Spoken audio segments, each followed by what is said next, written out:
Okay. That is it. Everybody, welcome in.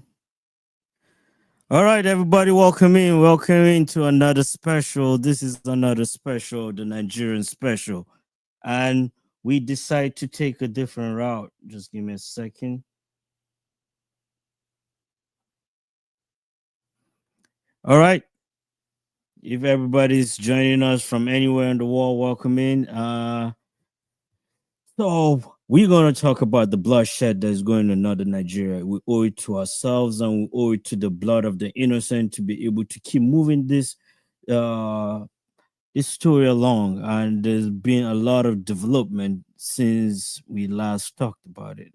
And if you're joining us for the first time, this is Band of Survivors, and I decided to go live because there's a lot of debate that is going on in the background and is stirring a lot of confusion since the president of America decided to jump in.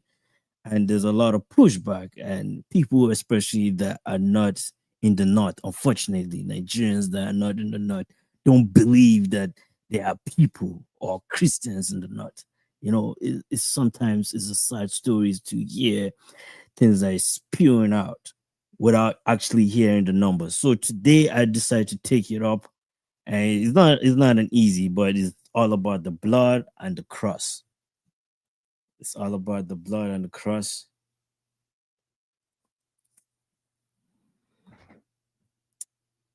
It's serious. It's all about the blood on the cross. And in northern Nigeria, believers have been killed, churches have been burned, people have been kidnapped. This story is not now, it's not an ancient story. This is something that people in villages have been experiencing. There's mass burials, air up and down. Like you hear the stories. The stories actually can make you sick from hearing it. And when you're living it, it's even much more bitter because villages have been wiped, people have been displaced all over the world. And it's sad to hear how some of our people, I have to say it that way, are debating about it. They're trying to minimize it to like a political thing. This is a real thing. Your target is a Christian. Like if you're a Christian in the north, know that you're automatically a target. And it just takes a special grace of God to for you to keep moving and keep pushing the stories, moving with your daily life because you still have to compete. You still have to earn a living. You still have to protect your family. How will you do it when you're ignored, or how will you do it when the story the government needs to carry is being blocked? This is deep. And so I'm going to play some videos and do a live reaction on some of the pushback that we're getting. And I'm going to start with the value easier to payment. have a I'm going to start with the value payment because this is some people think is like a debate at this moment. This is no debate. This is real life. Oh, all right. Let me just get the right focus. If you're not following the valuetainment, you should because man, he shed some light on this. Okay, I don't know how to do it yet. So I'm gonna play some things and then react live to some of the stuff that we're hearing so that we can actually know what we're dealing with, especially the numbers of people killed and number of churches being burnt. This is real thing. So let's go. enemy that is disliked than this. However, this is the reality of it, what's going on in Nigeria right now. 7,000 Christians have been killed in during the first 220 days of 2025.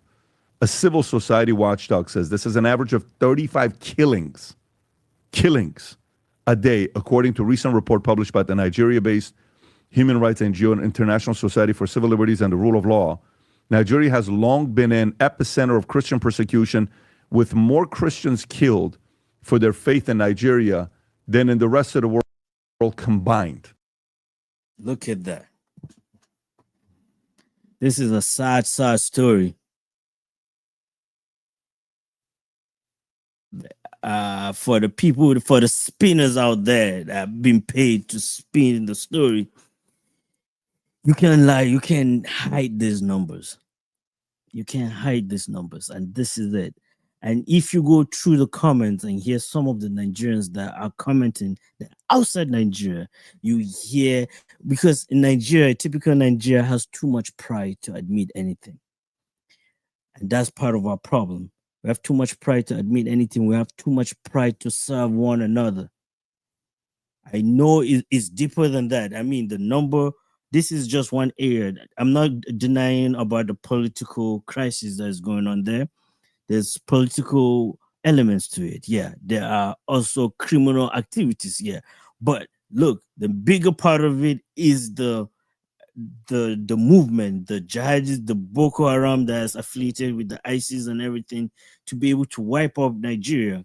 Kaduna State, Jos, Benue, these states in particular are a target thing.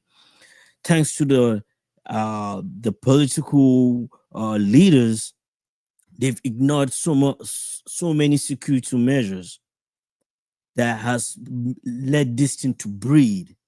And we're not just creating awareness so that we can have a debate. No, we're creating awareness so that we can have a safer country for everybody to grow, for everybody to practice their faith on what you choose. But we have to begin by trying to serve one another, by trying to be honest with ourselves. The Nigerian mind has too much pride, and that's why the debate is going on. And it has reached a different record levels. You can hear just this year alone, the first 122 days, there's over 7,000 people killed just for their faith, not diseases, not political affiliations, none of that. Is because of their faith. You're a target. Villages, the adoptions, this is not going to go scot-free. The blood of the innocent in a land is going to stain whatever it is that you're going through. You Nigerians, most Nigerians will not understand that. We're having this debate outside Nigeria, and we're seeing the debate that is going on inside Nigeria, and is the level of admission to diagnose the problem that is alarming. That is what is the most troubling part of this conference. People not wanting to admit that insanity is too much. So we have to first of all be very, very honest with ourselves. Like, these stories are not just formed. The people usually in typical Nigeria, reason why I'm saying this and I have to say it out loud is that a typical Nigeria will not be involved or will not care until it affects them, until their families are being dragged, until it affects them directly. Even if it affects their village, as long as their family is not affected, it's not going to care. And every Nigerian hearing this know that we have it. We have to properly diagnose this kind of attitudes and behaviors. Just because something is not in your village does not mean that you shouldn't use your voice to be able to speak power, to speak up for people that needs that. Because one day, you might be on that bench. It might be your turn. It's sad that it took the international organizations to be able to recognize this and want to do something about it. It's sad. It's not that people didn't fight back, but the government is being used against its people. So we have to be very, very clear that and agree and admit to the fact that our government is compromised, the military is compromised. Now, for now, the police, the people in charge of safety and control, all have been compromised. That's part of the root cause issue. Because a lot of people will say the people that are perpetrating this evil are not Nigerians. Yeah. But if you know them, will you be able to be brave enough to point them out? Will you be, which proper authorities are you going to report those incidences or those cases? Or who are going to come to your aid? We have the military, we have the SS, we have all that. We have everything in place, but we're not following the book because there's a compromise. There's something that's compromised, and everybody will point to the leader. Oh, we need to have good leaders. Never. A good leader leading a bunch of bad people will not work. Period. A good nation will produce a good leader. Good good people produce good leaders. Period. Point blank. There's no ifs and buts about it. And you can hear what's his name, Dr. Damages. He also made a comment that I totally disagree because he was like, America is trying to get involved because they're interested in the oil or they're interested in what Bola Tinubu needs to do and all that, or the president and all that. No, this has been brewing in every church. All the churches out here have reached out to Nigerians. I've reached out to be able to go and investigate these problems. This has been an occurring problem. This is not because of the president, the current president. No, this has been orchestrated through time to sabotage and navigate people out of those places and out of the resources. So we are not just praying for a peaceful nation, is that we are going to be able to push this narrative and continue creating PR so that we can give ourselves the chances to be able to grow and develop a nation that is worthy of not just living but of growing, a sovereign country. We all want every single person you ask in that region wants the same thing. You want to be able to provide, protect for your family. But what is it that is going to prevent you from being able to accomplish that? It's unfortunate that the international community have to be involved. Yeah. But what can we as an individuals collectively do, not to just prevent, but to actually make sure that this kind of thing doesn't occur? What is it that we're allowing? We understand there's so many issues, there's mass burial, there's all that. But what can we also do as a people, as a nation, really, really hinges. This is a very, very crucial time, and we're taking part. Please, if you know anybody, like we are going to cover this effectively and we're going to do our part here at Boss Part Band of Survivors. We are going to do our part. We are going to do our part. This is a call to action that we as Nigerians, Wazobians, now we're going to call ourselves some names. Now we're going to create our own anthem. We can turn this around. We're capable, we're more than able to be able to do this, and it's no longer, this is a call to the church. The church, we're no longer going to play church. We're going to practically apply it. We're going to cover every office with the blood of Jesus. And, spiritually, because we have a higher altar, we have a higher calling, except we don't believe that this works. The innocent blood that has been shed on that soil, oh land, rise up. This is part of the call. This is part of the prayers. This is the movement. This is the movement of the band. It's no longer going to be everyday rituals anymore. No. As a church, we are going to be heavily involved in politics. Heavily involved. I say heavily involved. Cover every office with the blood of Jesus. From the presidency down to the chairmanship. We're going to cover everything that pertains to the growth of the nation, the growth of the people.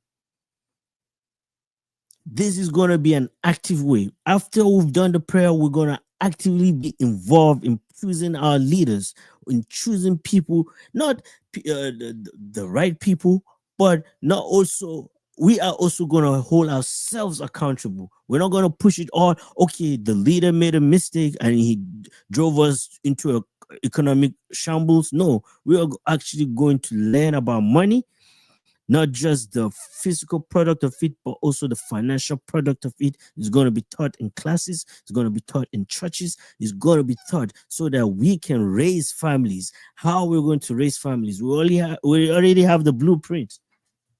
The blueprint is the Bible. That's the blueprint. We just need to start applying it. So this is a call to action for every church. No longer play. We're no longer going to be like daddy, daddy. As Christianity, this is a call. Christians have been complacent.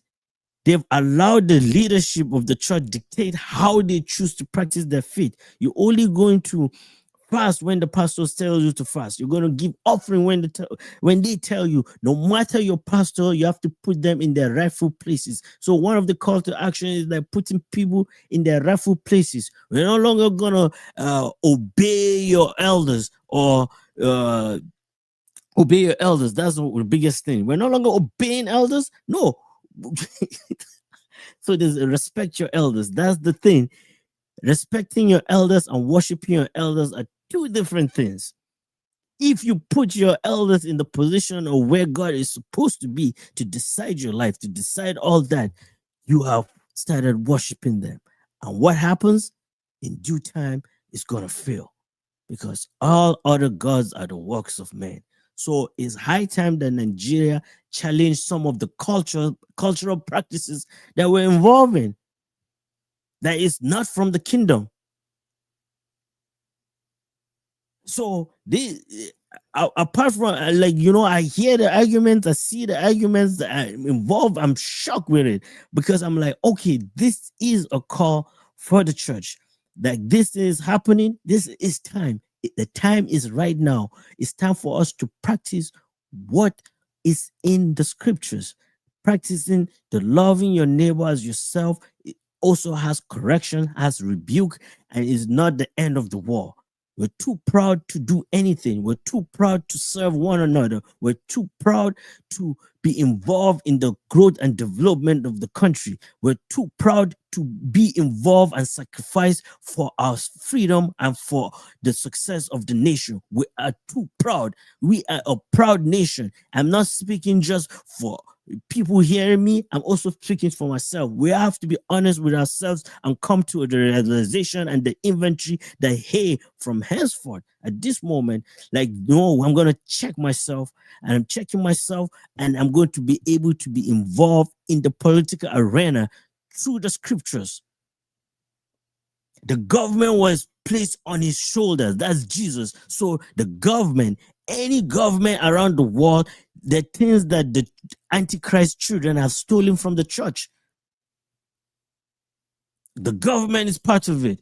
We heard that you should stay from politics because it's a dirty game. That is an action of fear. And we know what kind of spirit fear comes with. It doesn't come alone. It comes with a lot of brothers and sisters. So the only way for us to be able to turn this around is to be able to identify the problem. Put yourself in the mirror. What you see, the church need to have a complete turnaround and take over these political arenas. This is not about compromise. The children of Antichrist will not protect its people. Cannot protect itself, actually. Children of Antichrist will destroy every good thing, every time, in every capacity and every opportunity they get. We have to come to that realization and know that, hey, we want a better nation. We have to now be actively involved in the protection. How can we be actively involved in protecting our society and having all these things? I know leadership is part of it, but hey, you as an individual, you're also part of it. What is it that we are doing now as a nation? Now it's time for us to cry. After crying, it's time for us to walk. Faith without works. After having faith, we have to do the work. You have to put in the work. We have to be disciplined enough to be able to be honest with ourselves intellectually, spiritually, financially. We have to know that, okay, what measures can we put in place to be able to help anybody in that seat be able to uphold the promises he does for the nation? What kind of services can we provide? We're too proud. We're too intellectual for our own good. And that's not a good thing. The whole world is gaslighting Nigerians. Oh, we pay our stuff cash. We do. We are the most intelligent community in the immigrant community. We're all this, but what?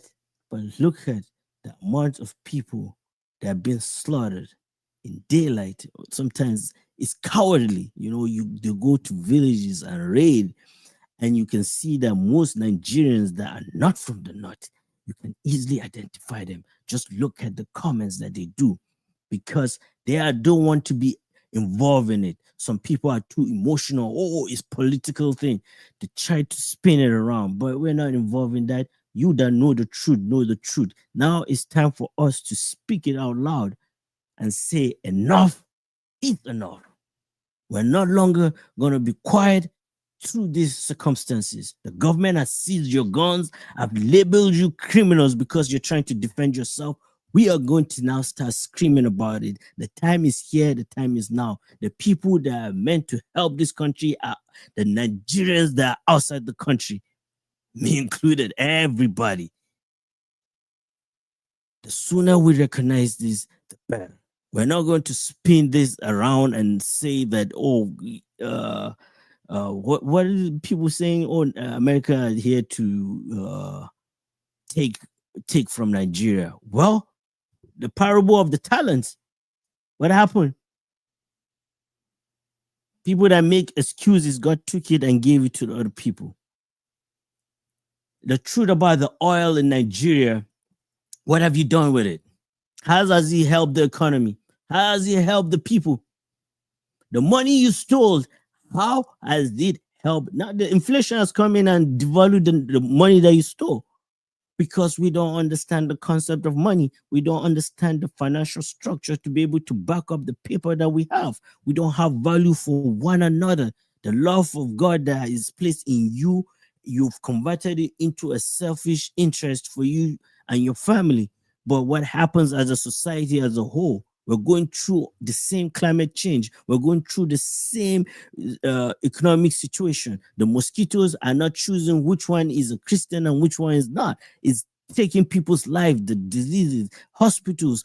Most of your doctors are disappeared out of your country. Can you imagine there are more Nigerian doctors in Los Angeles than in Nigeria itself, combined all the 36 states? What does that tell you? The schools have completely see, the fall of the school, Nigeria is heading exactly where it's supposed to go. There's nothing that anybody can do. Everybody knew the strikes that are going in federal polytechnics and federal universities. It didn't start now.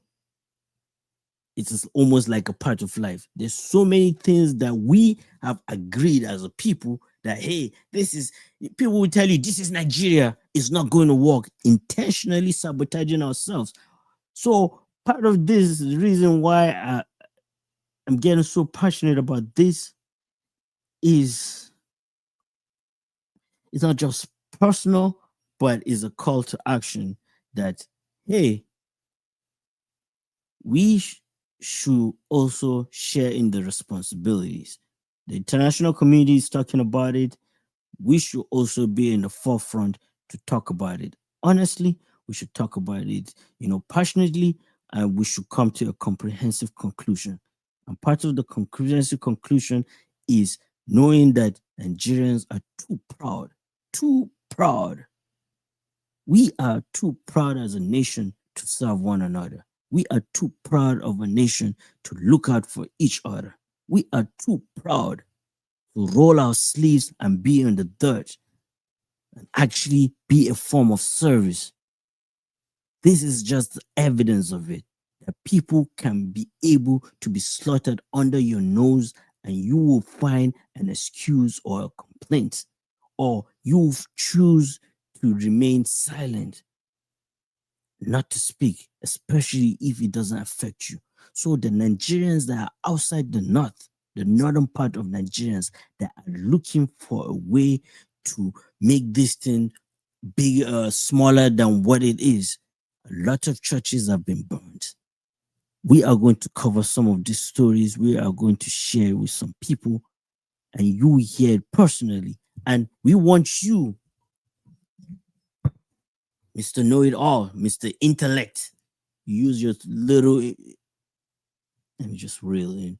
Use your intellect to be able, if your intellect has not been used to serve one another, just know that, you've corrupted your intellect. It's very easy for you to corrupt the knowledge that you've gotten.